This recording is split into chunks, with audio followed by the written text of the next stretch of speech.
Hello বন্ধুরা, আজকে আমি তোমাদের একটা নিরামিষ রান্না দেখাবো। খুব সুন্দর। দেখো, আমি বেগুন দিয়ে আলু দিয়ে এটাকে ভেজে রেখেছি।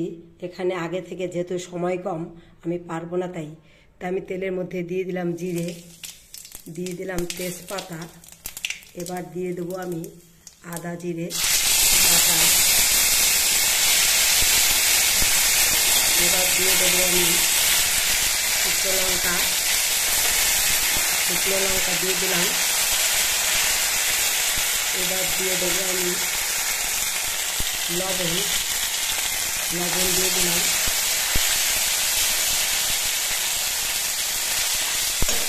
এবার আমি দিয়ে দেবো আমার এই ভেজে রাখা আলু।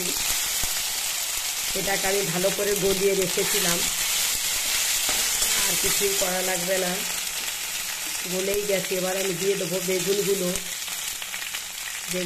দিয়ে দেবো। দিয়ে দেখো বন্ধুরা, এইভাবে করতে হবে। হলুদ দিয়ে আমি ভিজে রেখেছিলাম।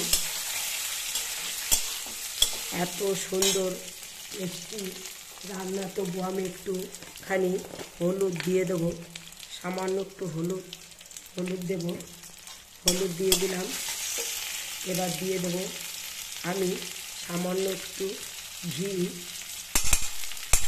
আর দেব সামান্য একটু চিনি। এবার এটাকে ভালো করে এইভাবে নেড়ে চেড়ে সামান্য একটুখানি আমি জল দেবো। কোনো রকমের দিয়ে এটাকে আমি ঢেকে দেবো। 2 মিনিটের জন্য ঢেকে দেবো। সব কিছুই আমার গলে গেছে, তবুও আমি একটুখানি ঢেকে দিলাম।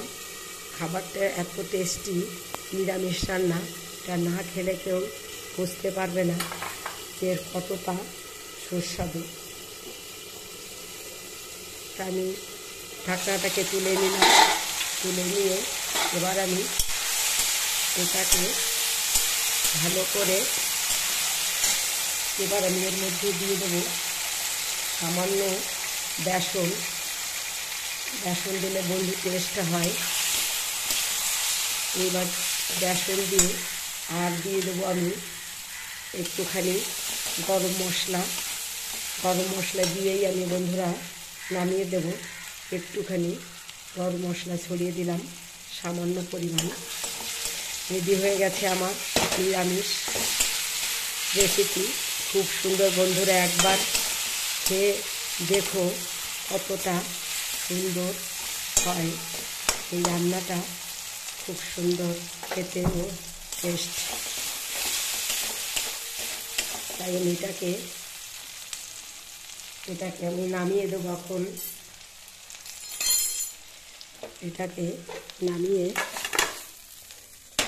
দেখো বন্ধুরা কত সুন্দর হয়েছে। এটা এতটাই টেস্ট হয়। দেখো, যেমন কালার তেমন খেতে খুব সুন্দর হয়। এই রেসিপিটা তোমরা করে দেখবে বন্ধুরা, খুব সুন্দর।